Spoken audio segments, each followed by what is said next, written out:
ika-4 na kabanata. Nagsasalita pa sina Pedro at Juan sa mga taong bayan nang dumating ang mga paring Hudyo, ang kapitan ng mga bantay sa templo at ang mga Saduseo. Galit na galit sila sa dalawang apostol sapagkat ipinapangaral nila sa mga tao na si Jesus ay muling nabuhay, at iyon daw ang katibayan na muling mabubuhay ang mga patay. Kaya't dinakip nila ang dalawa at ikinulong muna hanggang kinabukasan sapagkat gabi na noon. Gayunman, marami siya nakarinig ng kanilang pangangaral ang sumampalataya kay Jesus, kaya't umabot sa 5,000 ang bilang ng mga lalaki.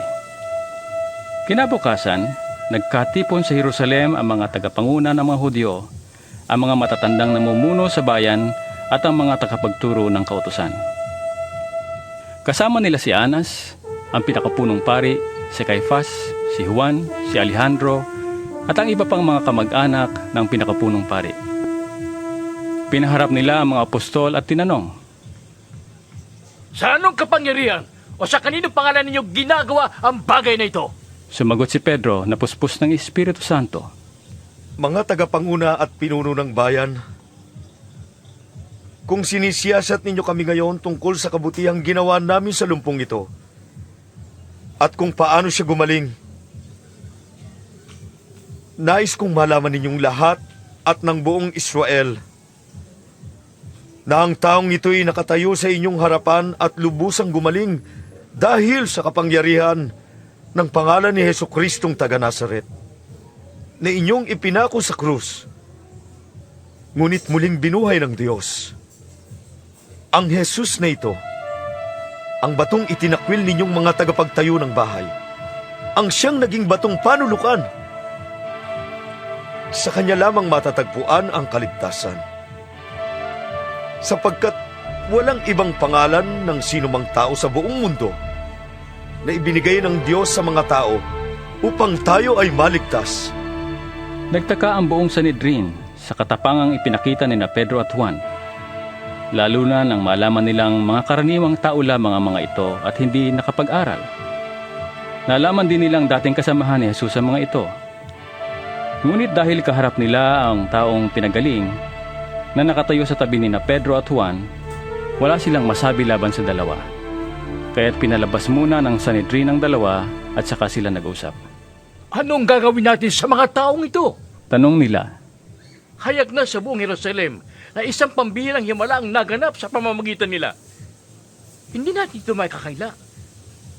Pagsabihin na lamang natin sila na huwag nang magsalita kanino man tungkol kay Jesus upang huwag nang mabalita ang pangyayaring ito. kaya't muli nilang ipinatawag sina Pedro at pinagsabihang huwag na magsasalita o magtuturo pang muli tungkol kay Jesus. Subalit sumagot sina Pedro at Juan, Kayo na ang humatol kung alin ang tama sa paningin ng Diyos. Ang sumunod sa inyo o ang sumunod sa Diyos? Hindi maaaring di namin ipahayag ang aming nakita at narinig. Wala silang makitang paraan upang parusahan ng dalawa, sapagkat ang mga tao ay nagpupuri sa Diyos dahil sa nangyari. Kaya't binalaan nila ang dalawa ng lalo pang mahigpit at saka pinalaya. Ang lalaking pinagaling ay mahigit ng 40 taong gulang. Nang palayain na sina Pedro at Juan, pumunta sila sa mga kasamahan nila at ibinalita ang sinabi ng mga punong pari at ng mga pinuno ng bayan.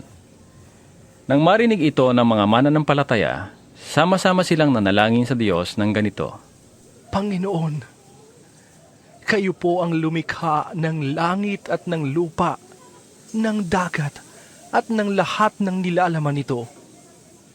Kayo po ang nagsalita sa pamamagitan ng aming ninunong si David na inyong lingkod nang sabihin niya sa patnubay ng Espiritu Santo.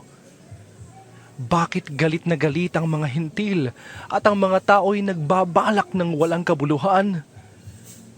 Naghahandang makibaka ang mga hari sa lupa at nagtitipon ang mga pinuno laban sa Panginoon at sa kaniyang hinirang.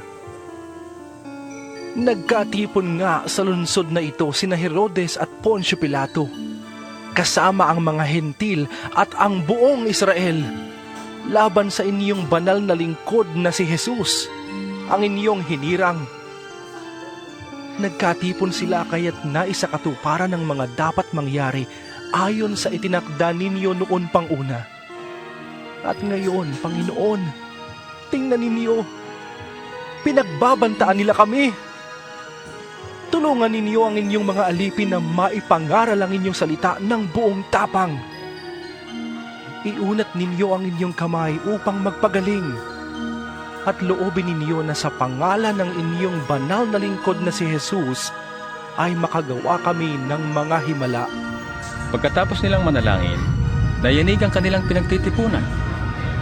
Silang lahat ay napuspos ng Espiritu Santo at buong tapang na nangaral ng salita ng Diyos. Nagkakaisa ang damdamin at isipan ng lahat ng sumasampalataya, at di itinuturing ni numan na sarili niya ang kanyang mga ari-arian, kundi para sa lahat. Taglay ang dakilang kapangyarihan, ang mga apostol ay patuloy na nagpapatotoo tungkol sa muling pagkabuhay ng Panginoong Hesus, at ibinuhos ng Diyos ang kanyang pagkapala sa kanilang lahat. Walang kinakapos sa kanila sapagkat ipinagbibili nila ang kani-kanilang lupa o bahay, at ang pinagbilhan ay dinadala nila sa mga apostol. Ipinamamahagi naman iyon ayon sa pangangailangan ng bawat isa.